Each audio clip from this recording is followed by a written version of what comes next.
This episode of The Biggest Table is brought to you in part by Wild Goose Coffee. Since 2008, Wild Goose has sought to build better communities through coffee. And for our listeners, Wild Goose is offering a special promotion of 20% off a one-time order using the code TABLE at checkout. To learn more and to order coffee, please visit wildgoosecoffee.com. In this episode of The Biggest Table, Brian McLaren, a noted author, speaker, activist, and theologian, joins me to discuss his latest book, Life After Doom. McLaren delves into the concept of doom, describing it not as an apocalyptic end, but as a psychological feeling of overwhelming crises such as climate change, economic equality, and the rise of surveillance capitalism. He shares insights from his journey of theological shifts, his understanding of historical and ecological cycles, and the importance of fostering resilience through community, character, and simple joys in nature. The conversation also highlights the significance of diverse perspectives in interpreting the Bible and nurturing a sense of collective and individual hope amidst prevalent global challenges. I hope you enjoy the episode.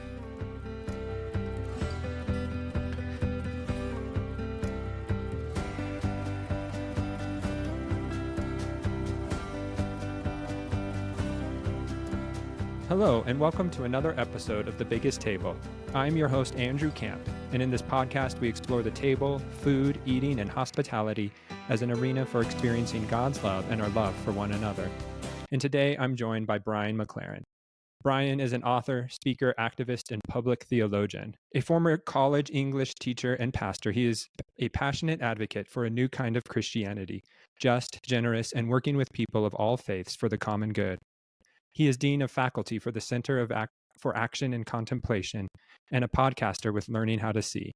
He is also the co-host of Southern Lights. His newest books are Faith After Doubt, Do I Stay Christian, and Life After Doom, Wisdom and Courage for a World Falling Apart. His co-authored children's book, Corey and the Seventh Story, was released in 2023, and the first book of his new science fiction trilogy, The Last Voyage, will be published this summer in 2025. So thanks for joining me today, Brian. Your work has influenced a lot of us, and it's just a privilege to sit down and have this chat. Well, thanks, and I'm especially happy to be with someone who likes to talk about food and tables. I think that's a good thing. No, it is, and just finished your newest book, Life After Doom, which just the title, I'm sure, resonates with a lot of us in this season, even more so since the inauguration of President Trump.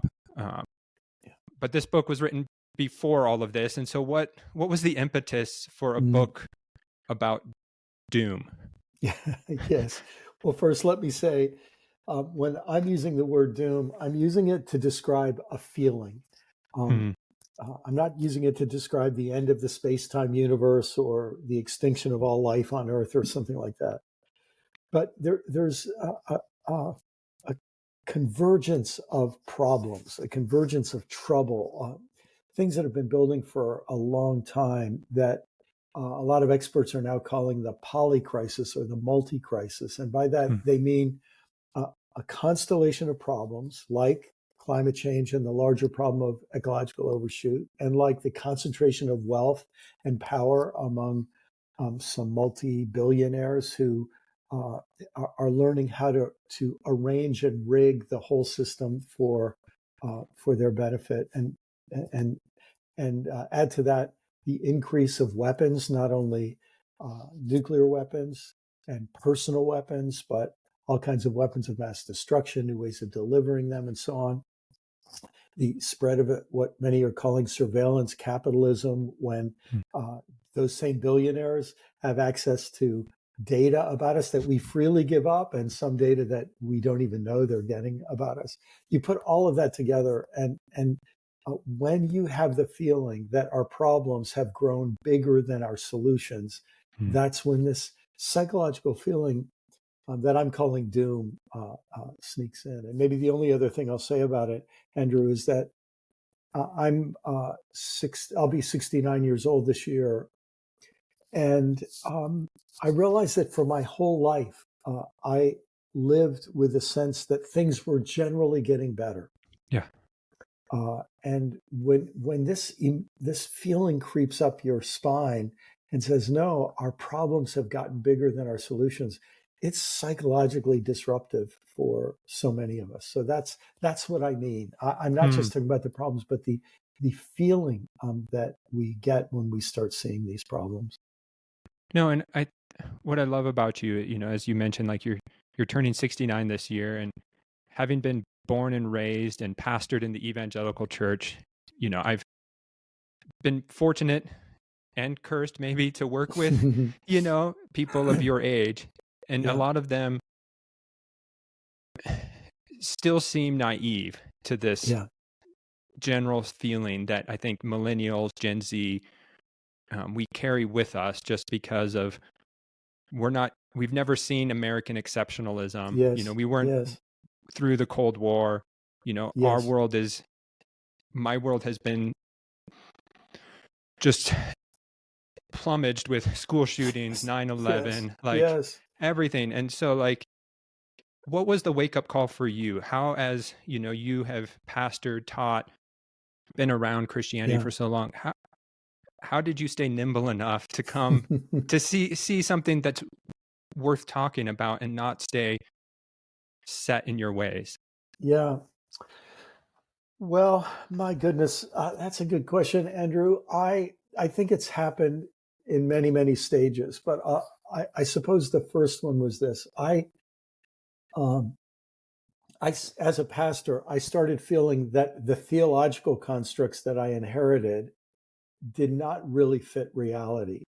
And it was very scary. I didn't know Mm. anyone who I could safely express some of those questions and doubts to.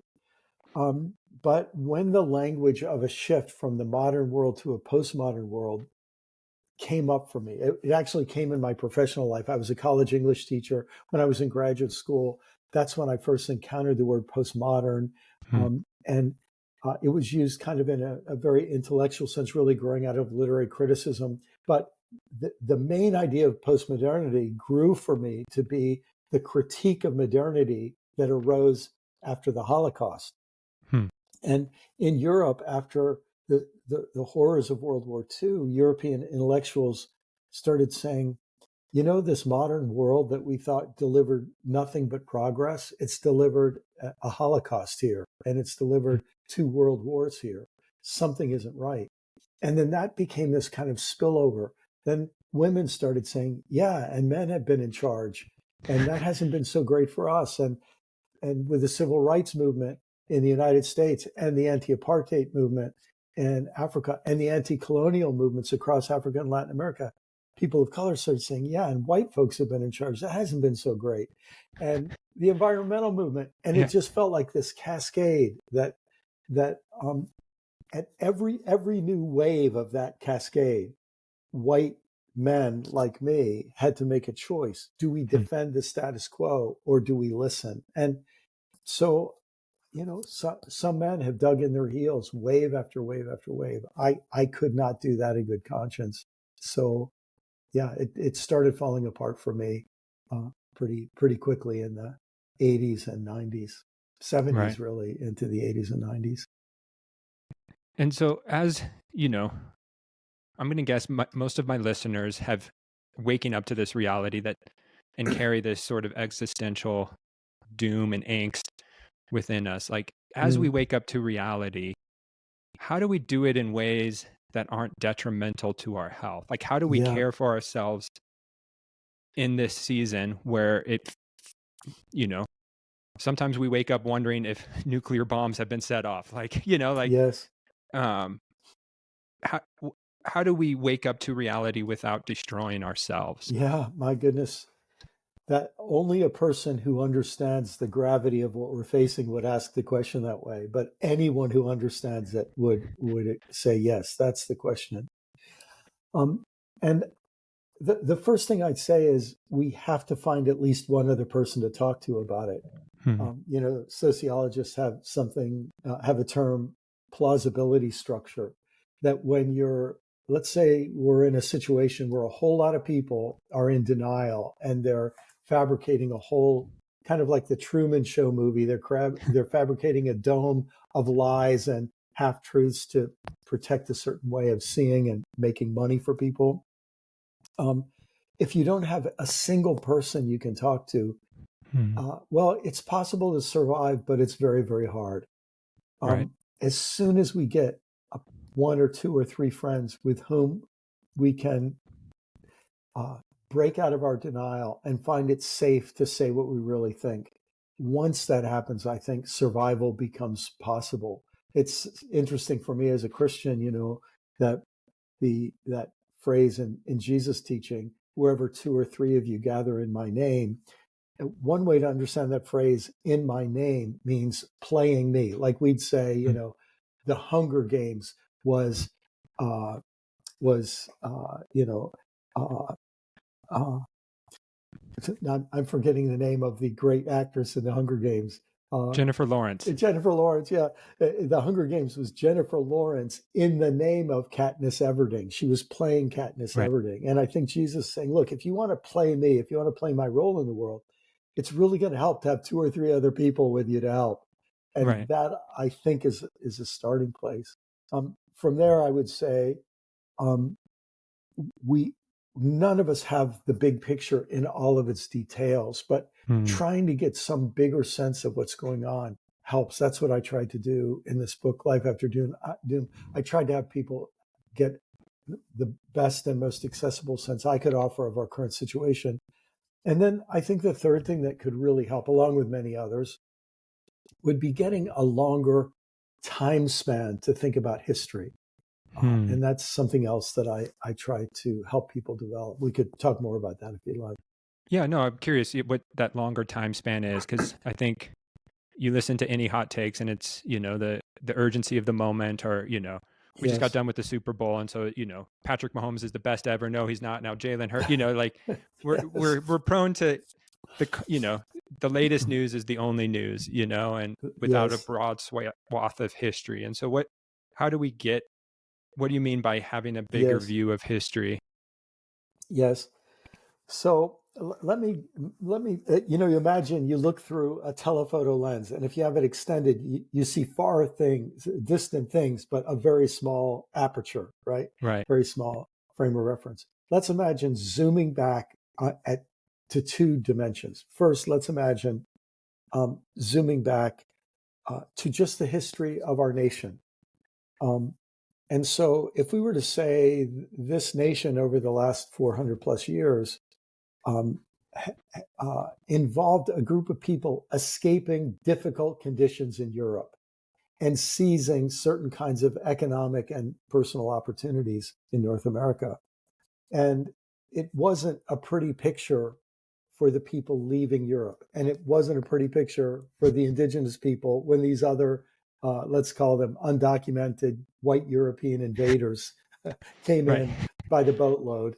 And then, of course, the whole epic of slavery unfolds. What you realize is our nation has not been, it's been a messy, complex story from the beginning. And the beautiful society that we developed had a dark side and an ugly side. And when you get that bigger picture, I think it helps you break out of this notion that everything was fine until the Democrats, or everything was fine until the Republicans, or everything was fine until MAGA, or until the woke leftist mob, or whatever, right? You just start to see that the terms and the categories of the current moment are very shallow and very small, and there's been a lot more going on. But if we open the aperture one level wider, I got this really from my love for nature and my interest in biology. In the book, I talk about this biological concept that really has it works in astronomy and in cosmology, but it's a 4-stage process that's usually pictured in a kind of an infinity loop, and at the bottom left, the loop rises for a period of growth that in science they call it exploitation. They don't mean this in a social or economic sense, but they mean there's an energy source and there are resources, and those resources can be exploited into a period of growth. And then that growth period holds on as long as it can, but eventually the conditions change. They use up all that resource, or Right. something changes the availability of that resource.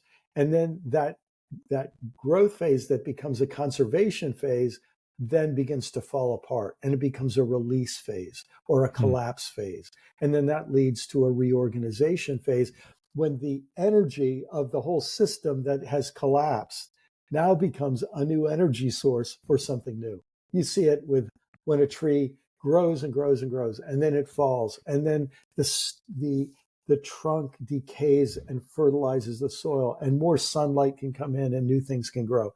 It's that cyclical process. And when you realize that happens in individual lives, it happens in cultures, it happens in civilizations, it happens in species, it happens in planets, it happens in epochs. It happens on many levels. And when we open the aperture to that big, what it does is it takes our situation and says, of course, we're part of larger processes like this. And that's good for us, I think. No, it is good to remember that there are cycles. But there, like you said, there are some people that, dig in their heels, and that Yes. you talk about this death anxiety that leads to a collective neuroticism, Yes. which I think can be on both sides, right? Yes. Whether you're Yes. critiquing or you're trying to uphold the, structure, Yes. because you share personally that, when we get angry, sometimes, you found yourself in this cycle of just wanting to post anger for clickbait, and wanting Yeah. to gain, notoriety through the anger and the critique. And so, like, Yeah. how do we escape that and Yeah. become a, with our community and hopefully with other people, like, how do we sort of embrace a more gentle Yeah. cycle? Well, let me tell you one of the ways that I'm struggling with that. I mean, I Yeah. don't want to say that I've reached this gentle space all the No. time, but interestingly, because I was raised in a fundamentalist evangelical background, I know the Bible really, really well. And Right. I'm glad I do. I'm glad I don't have to read it like a literalist the way I was taught to, but I'm so glad I know it. Because one of the things the Bible gives us is it gives us the survival of a people through the rise and fall of many civilizations. Hmm.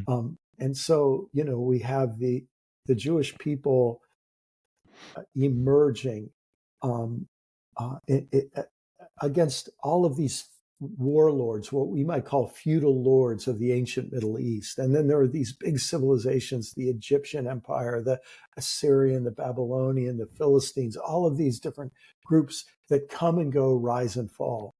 And even among the Jewish people, we see them living in very different stages. We see in the very early times, of course, in the book of Genesis, we see hunter gatherers, and then we see agriculturalists, and then pastoralists, and then we see people living in primitive cities, and then larger cities. So we see people surviving through many different arrangements. Hmm. And when I remind myself, human beings lived without cell phones for quite a while.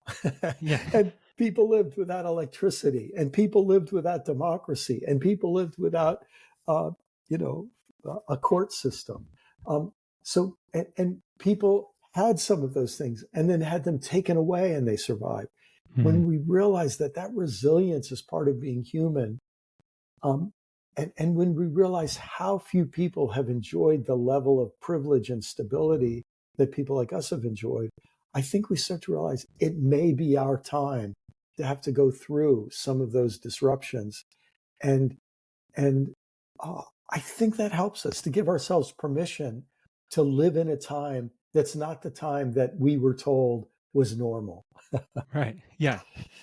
No, and when you mentioned that it may be our time, you talk too about the bitterness, the bittersweetness of grief. Yeah. That, like, Yeah. out of grief, something, like, grief isn't all bad. And Yes. so, as you know, you and I both being white middle class men, like, Yeah. what do you mean by, like, the bitter sweetness of grief? Because usually we don't think of grief as something sweet, but how Yes. can grief be this both and, Yes. in our culture today for us. Let me use a personal example, and then I'll use a public and current events example. Yeah. So I tell the story in the book of, both of my parents died with complications of dementia.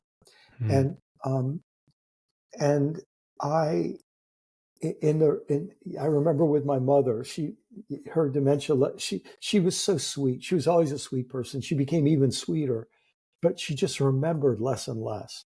And I Mm. remember there was a time my brother came to visit, and we were with my mother. We read her a book that she had read. She told us she liked this book that she read back in the 1930s, Mm. and we found a copy of the book. Wow. And we sat by her bed and read it aloud to her. And it was this very sweet moment. And I don't think she remembered the book. We both knew she had talked about it was her favorite book as a child. And we had this feeling like we held her memory more than her Mm. brain held it anymore. And it was Mm. so sad to see her go, but it was also so sweet and so precious that we could surround her bed and hold her memories with her and hold who she was with her. There's so many things like this on a very personal level. I appreciated my mother more in the process of losing her. Wow. I quote a character, a synthezoid character from a TV series in the book, who says, what is grief but love persisting? I just think that's a beautiful Mm.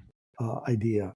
It's love lasting longer than the thing that was loved is with us.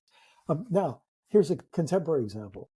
You and I are having this conversation. People will be listening. When they're listening, so many other things have happened. They may have forgotten about this, but we're having this conversation right after USAID while USAID, a government agency, is in the process of being destroyed and dismantled, and lies being spread about it, and horrible things being done uh, by people who either are so reckless or so dishonest or both that it's tragic. It's like a crime, right? It's Right. like a crime scene that's happening.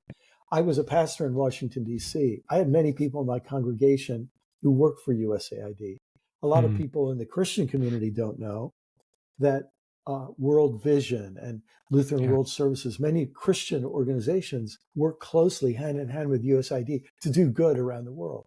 Yeah. So I have some sense, and I've traveled in somewhere for nearly 40 countries, and I've seen USAID at work Mm.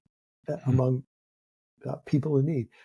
A lot of people don't know that it was USAID through the work of George W. Bush that spread uh, uh, ARVs treatment for HIV/AIDS Right. around the world, and so many lives have been saved. So much good has been done, and so in the last few days, as I've been reading about the ridiculous, idiotic, pathetic, disgusting destruction of this agency for petty, dishonest reasons, um, I I'm appreciating the good they've done, and I'm mourning the loss of it now. Right? Mm. Yeah. That's the bittersweetness. And here's the interesting thing: if I just get angry about the wrong that's being done, I am angry. I Yeah. should be angry. We all should be angry. But if I'm only angry and I don't stop to appreciate the thing that's being lost, here's the thing: then I'm only left with anger. Yeah. But when I appreciate that people around the world develop programs to help their neighbors in tough situations, the more I appreciate that as it's being wantonly, recklessly destroyed, I start to think that's what I'm going to have to do in my neighborhood. That's going to, Yeah. we're going to have to find ways to keep that alive. That's Mm. part of the bittersweet power of grief. Right. Yeah. Because you had this great quote that, like, during times of doom, people become what they never before imagined. Yeah. And there is For that better and for worse. Yeah. for better and for right. It goes both Yeah. ways again. Yeah. Yeah. Like we can choose the anger, we can choose the death cycle, or we can choose a more beautiful way. Yeah. We can tell them about a dream Yes. You Yes. referenced Martin Luther King's speech, and so like as we think about then living in this space, like one, how can we read the Bible in new, fresh ways, and who are the Mm, voices we need to listen to, and mm, then how do we then take this into our neighborhood, and with people, mm. in life-giving ways. And so I want to start with the Bible because you do bring out this beautiful place of where we can read the Bible as an anti-empire story, Yeah. and then also listening to different voices, from Yes. indigenous to African American to Latino, Yes. and so like how do we read the Bible with fresh eyes? Yeah. Well, Andrew, thanks for asking about that.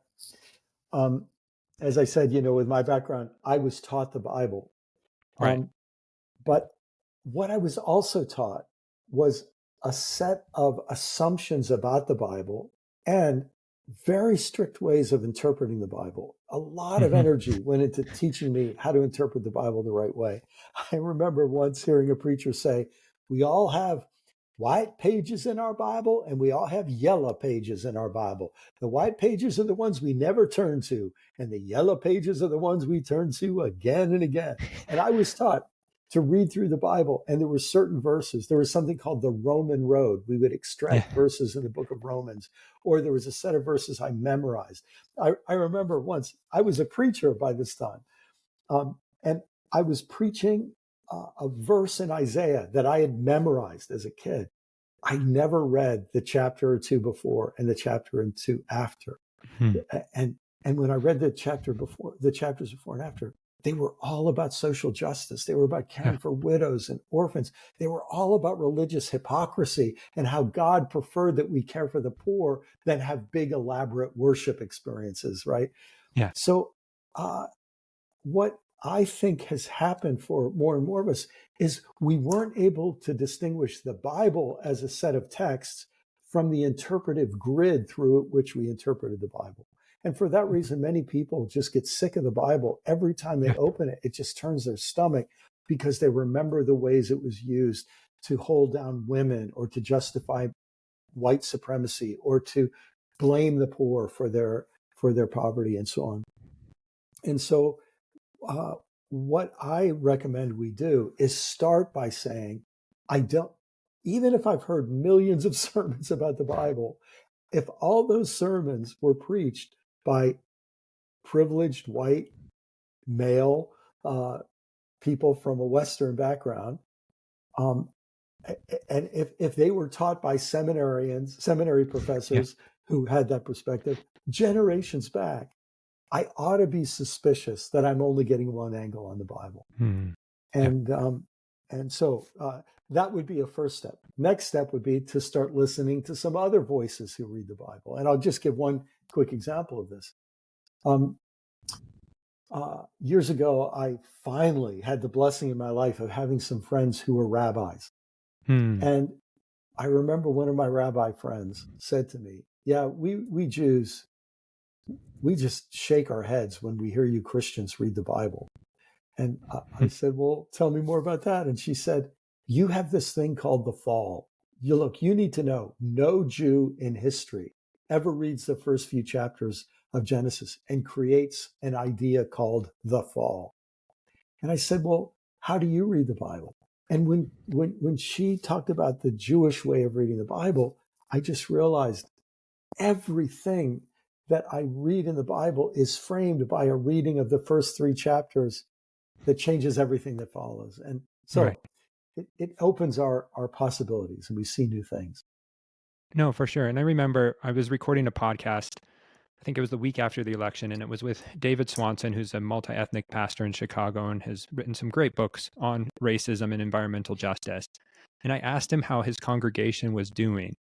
And it's like 33% African American, 33% Latinx, so multi-ethnic. And Yes. he's like, they were leaning into worship, and part of them were like, we've been here before. Like, we Yeah. know this story. Yeah. And so I think sometimes surrounding ourselves with people who have experienced Yeah. the worst society has Yeah. can help us develop that resilience. And I was like, oh, that's a beautiful picture, because when I'm stuck in my just white evangelical subclass or white subclass of Flagstaff, like Yeah. I can't remember that other people have traveled this road before me and can Oh, so offer as important. guides. So important. So it's interesting. I mentioned rabbis, and then you mentioned African American pastor. If you were to ask 100 rabbis, what is the most pivotal text, story in the Bible? They would say the Exodus, the story of the Exodus. Um, in a Jewish reading of the Bible, the story of the Exodus is about God hearing the cries of the poor, hearing the Right. cries of the enslaved and oppressed. And God is willing to turn upside down the pyramidal economies and power hierarchies of Egypt Yeah. in order to free the people at the bottom. Hmm. Interestingly, African Americans for many generations, those who weren't trained by white, controlled institutions, they were taught to read the Bible through the lens of Exodus too. The Right. good news for them begins with the good news that God liberated slaves. Now, here's what's interesting about that. When you look at the word salvation, as most evangelicals, for example, would read it, they define it in terms of problems like original sin, total depravity, and so on. But the word salvation takes its meaning in the Bible from the story of the Exodus. Hmm. Salvation primarily means liberation. So Right. if a young or older white person wants to get a fresh take on the Bible, try reading James Cone, Cone, Yep. African American preacher who reads the Bible through that lens. Or try reading, oh my goodness, Dr. Wilda Gaffney, Gaffney. Hmm. She has incredible Bible commentaries written from a fresh perspective. When she teaches the Bible, I notice things that are there that have been there all along. She's not reading into the text. She's actually pointing out obvious things that I had been trained intentionally and by accident to miss. And Hmm. so, yeah, so much becomes accessible to us. No, I love that, like, of just seeing, that the pivotal text in scripture is liberation, that God hearing the cries of the oppressed. And I've always found it intriguing, and why we don't focus on it more, of just the fact that the time between the last prophet and Jesus's coming is similar to the time that the Israelites were in slavery, and Yeah, this time of oppression, and yeah. God appearing right when humanity needs to be free from oppressive systems. Um, And this is a very relevant to what we were talking about a little earlier, Andrew, because we, what if someone could time travel from the future and say, hey, look, Andrew and Brian and all of the people listening to this podcast, you're entering a difficult time. The human species is going to struggle for the next 400 or 500 years. You're going to have a series of billionaire oppressors right. who make sure that you play to their tune, and they're going to corrupt religion and politics and Mm, everything else to work by their tune. A liberation will come, but it's going to take 400 years. Now, if we were told that, we would then have to adjust our understanding of what we're about. right. And and there's a good chance in that process we would have a lot more in common with people in biblical times who had to adjust their understanding of what was going on in the world. No, and so then as we think about wherever we're headed, and you outlined 4 scenarios at the beginning of the book that, are worth unpacking at a later date. Yeah, Um, but ha- because we need to develop a new imagination for what it looks like to live, and I think that's what I've been most struck by with this podcast, of like, okay, how in this yeah, present moment, how do we imagine new ways, yeah, and some of it might be reclaiming old ways, yeah, um, yeah, how do we then live like, yeah, and yeah. obviously you what I love too about your work is you're not trying to be prescriptive, like you don't Mhm. you realize the limitations, like what works for Brian and Florida as a 70-year-old won't work for Andrew in Flagstaff as a dad of two young girls. So like, Yeah. but there are Yeah. postures, there are themes, and so what does it mean to be human? Yes. It's funny how one of the things that a time of stress like we're going through, it forces us to ask that question in a new way. Mm-hmm. Um, One of the first things that I think we realized, it was really in the very first question you asked, Andrew, is that in times like these, we have to become intentional curators of our own inner life.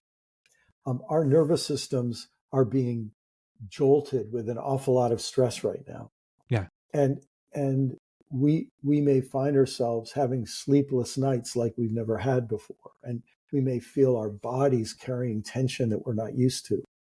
Um, and uh, and so we're going to all have to suddenly take seriously the skills of self-regulation, Yeah. self-care, self-curation is the word I find Mm-hmm. fits best for how it strikes me.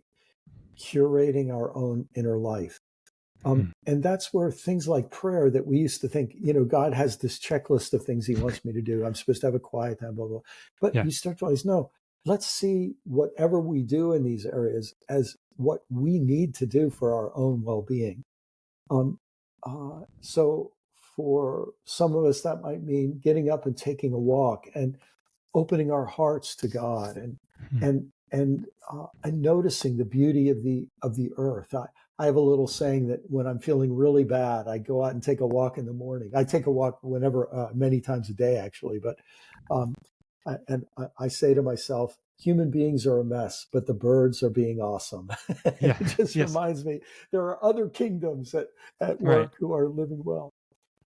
So we have that work of self-curation. In the middle of that, I think, is a renewed emphasis on character, what we used to call character in my religious background. That it seems like all of that has been abandoned now, but I think it was right to pay attention to character. And so I think we say, what kind of person do I want to be in the middle of this? Do I want to be honest? Do I want to be compassionate? Do I want to be generous? Do I want to be gentle? Do I want to notice the stranger and the neighbor and the other and the outsider and the outcast? And so, what kind of person do I want to be? And then I think we also have to ask, how can I band together with other people in ways that make sense for, as you said, for my specific situation? And if, for example, if I were a parent with two small children, I'd be thinking, man, I need a little pod of other parents so that we can do this work of nesting and raising our young in a collaborative way and with mutual support. So that would be a start. Of course, it can overflow. There's areas of activism that we all Right. find we need and want to be engaged with as well. I love that, finding that those people and not retreating from the world, but how do we more fully enter Yeah. into this world? Because, while there's ugliness all over the place, like you mentioned, there's still Yeah. beauty. The birds are still singing. This Yeah. spring lilies will come forth from the ground, again. And, Yeah. we can garden, we can, Yeah. do certain things that get us more in touch with the beauty of the earth. And, I work as a wine rep, so I sell wine to various places, but, we represent smaller wineries, and to hear the stories of what these wineries are doing to care for the earth and to have holistic systems, where their carbon emissions are net positive now. Yes. You're just like, okay, like Yes. there's still people doing Oh, it's beautiful so work, true. It's so true. and how to listen to those stories of the artists, the poets, the chefs, the vintners, the farmers who are cultivating something new and different. I'm so glad you say that because I don't want to read too much into what you're saying, Andrew, but it sounds to me like in your professional life, you meet these people, you see the good they're doing, Right. and you realize we may have different religions and everything else, but on some deep level, a level of values, a level of understanding of what's going on in the world, we're on the same team here. Right. And Yeah. that deep connection, I think, is one of the gifts that comes in times like these. Right. No, it is, and that's where the table, where the table can tell stories of Yeah. despair and doom. They can also tell stories of hope. Yes. And both are Yes. held in tension. Like, Yes. like I had a privilege to sit down with Michael Twitty. I don't know if you've ever been, but he's an African American Jew who writes on his identity through food, Mm, both through mm. African American slave foodways and then Jewish. And he Wow. talks that like African Americans and Jews are the only people who are forced to eat bitter things so that they, in the midst of bitterness, they remember God's goodness. Oh my. Uh, Oh my. it's yeah, it's one of those instances where you're like, oh, that's Oh worth my. Oh my. sitting with. Isn't it interesting too? I'm thinking of the name of this podcast. Isn't it interesting that at the end of Jesus' life, he doesn't say, hey, let's go start a church, let's go build a church building. He says, let's get together around a table. Right. And wouldn't it be interesting if moving forward, what becomes far more important than big institutions and so on of the past is the practices we learn to bring to the table, Yeah. genuinely appreciating our food, genuinely feeling with every mouthful our connection with the people who worked to prepare it and grow it, and then thinking, and not only that, but this mouthful depends on bees, on pollinators Yeah. who flew from flower to flower, and this is connected to the quality of soil and the beauty of sunlight. And suddenly something very spiritual happens to us with every meal. No, and then the people we spend time with, they're no longer ideas or facts on a page that the government sends us, but they're real people with real stories that have are again being deeply impacted in ways I may not be right now. And like my wife's a therapist, and she's fluent in Spanish, so she has some Spanish speaking clients, and to hear what their inner tension and the fear that they're experiencing, and that they're having to make arrangements like, hey, if I get deported, like here's what I need you to do with my kids. Like those stories should break our hearts, and we need to hear those stories and see human faces behind the stories from the news. So true. And sometimes what a gift it is when that happens over a meal, and sometimes it happens standing at the mailbox, and sometimes it happens on a Zoom call or whatever, but wherever it happens, the desire to not only you could think of it not only as welcoming the nourishment that comes from the food at the table, but the kind of nourishment that comes from genuine listening to another human being's story of their joys and of their terror. Yeah. No, if that space, I always come back to Nouwen's definition of hospitality, of it's creating that free space where the other can be who they truly are. And so it's in the midst of doom, we need that space, we need that space where we can just exhale, feel our shoulders, whether that's a walk in the woods or whether it's around a table with a glass of wine. We need that space. So true. Where are you finding that space in this present moment? Like, what does that look like for Brian in this moment? Yes. Well, one of the blessings of my life is that has become, one of the most important parts of my life. And so let me answer that maybe in 3 different ways, because it's so important to me. I just outside my window, you can see the light coming in the window here, is my yard, and I have 14 mango trees in my yard. And we're in the mango blooming season. So my wife gets a kick out of this. I'll go out, and I'm just amazed from when I go out at breakfast time to when I go out before I have lunch to when I go out before I have dinner, and check on the blooms. The blooms change and the buds change from hour to hour.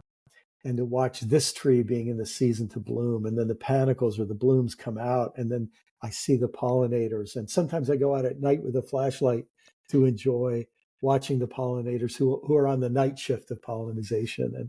And then we have a giant iguana who lives on our roof. They're an invasive species here in Florida, but he's lived, I think, for about 5 years, and he lets us live in the house still, which is nice. But That's nice. so we'll exchange a glance, and I've become a benign part of his life now. So, um, and just the chance to step outdoors and feel the life that over 15 years of living here, I've planted every tree, because when I moved here, this is a flat lot with nothing but lawn. And a lot of it is things that grow and that I can eat. And so, and then in addition to that, on Saturday, I loaded up my kayak on the back of my car and went out into the Everglades. I live near the 10,000 Islands, and paddled way out in the wilderness, and just got to be there and feel where I'm out of the sound of traffic, Yeah. and sharing space with beautiful, amazing, inspiring creatures. And then I'm also, one of my passions is trout fishing, and trout live in incredibly beautiful places. So Yeah. when I can fly fish, I'm looking forward to a trip with my son this summer, where we're going to be in a special place, savoring that together. So those are sort of rhythms of my life that are not that are deeply connected to that self-curation and to my Yeah. spirituality. Yeah. No, I love that. And I hope you as listeners, like in the midst of however you're feeling in the season, like don't retreat from those feelings, but don't Mm, also stop taking care of yourself. yes. Find those activities like Brian just mentioned that are life-giving for you, to find the beauty wherever you are located. Because while there is a lot of ugliness in the world, the beauty still abounds. Oh, Uh, yes. and so, yeah, listeners, I hope you're hearing this tension that Brian is inviting us into of facing the ugliness, and being rightfully angry, but not leading that into despair, but into ways of being more human, instead of less human. Mm. Um, Andrew, I'm so glad you said that. I'm just thinking, you know, there are people who maybe have never really developed any of those they haven't given themselves permission to see this as important. right. And as the stresses grow, it won't be a luxury anymore. It will be a necessity. Mm-hmm. And I'm just thinking of people who will develop new wonderful habits, Yeah. from finding a place that they take a walk to, and noticing it change through the seasons, to saying, hey, maybe every other Wednesday night, we're going to invite somebody different over for dinner and just get to know them. And simple things that we need at times like this, and that we'll be Yeah. so glad we experimented with. No, for sure. And as we begin to wrap up, it's a question I ask all of my guests. Um, Brian, what's the story you want the church to tell? Mm. Well, let me first say, if I could recommend people look into someone on this subject, there was a Catholic priest in the 20th century that I wish everybody knew about. His name was Father Thomas Berry, and this was his great life's work, trying to rediscover our story. So Hmm. I wish that we would tell a story of creation, that Hmm. we don't we have many metaphors and words we use to try to describe what we mean by God, but what we mean is this creative force in the universe, this creative force that you start with a big bang, uh, 14 billion or however many years ago, and you end up with Bob Dylan and Beyonce and Bach and Beethoven and Yep. Mozart and Jacob Collier, and you end up with painting and art. You end up with wine. What you end Yeah. up with, the amazing varietals of wine, and you end up with mangoes, and you end up with birds, and you end up with this beautiful, amazing world. And here we humans find ourselves in it, and then we find out that we humans keep getting ourselves in trouble. And we realize that we all have to choose different leaders who we will respect to try to help us deal with this predicament that we humans find ourselves in. And I wish the church would say that that we have all found the life and teaching of Jesus to be the most important guide that we see anywhere, and that we are seeking to let Jesus be a teacher and leader for us, not to the exclusion of other teachers, but to get us rooted in a way or a path that then helps us be able to learn from others as well, so that we can work together for the common good. I wish that the church would tell a story something like that. I love that. Yeah. The creative force behind this world is beautiful. Yeah. And it can be subversive. Yes. And there are ways, just to embrace that, especially as we wrestle with this existential crisis and doom we face. And then some fun questions, about food, since we're about, I love food. What's one food you refuse to eat? I won't eat octopus anymore after seeing that movie, My Octopus Teacher. Okay. It's not like I loved octopus before, but I just feel I don't want to eat any octopus anymore. Fair enough. Gotcha. And then on the other end of the spectrum, what's one of the best things you've ever eaten? So this is the first thing that comes to mind. Of course, I love coffee, but I remember one day I was visiting a friend of mine took me to stop by and see his mother, and she had some Kenyan roast coffee beans that she lovingly ground, and then filtered. And I remember drinking that cup of coffee thinking, I have never had a cup of coffee this good before in my life. And I just remember the feeling like, how many other things have I never really noticed how good they could be? So that's the one that comes to mind. I love that story. What a beautiful story. And then finally, there's a conversation among chefs about last meals, as in, if you only had one last meal to enjoy, what would be on your table? And so if Brian knew he only had one last meal, what might be on your table? Today, it would be a margarita pizza with some really good tomato and some really good basil, a whole lot of basil. Yeah. And that's what it would be. Awesome. I love it. So Brian, this has been just a joy. I love your heart, your gentleness. Thank you for taking this time to be on my podcast. If people want to learn more about your work, where can they find you?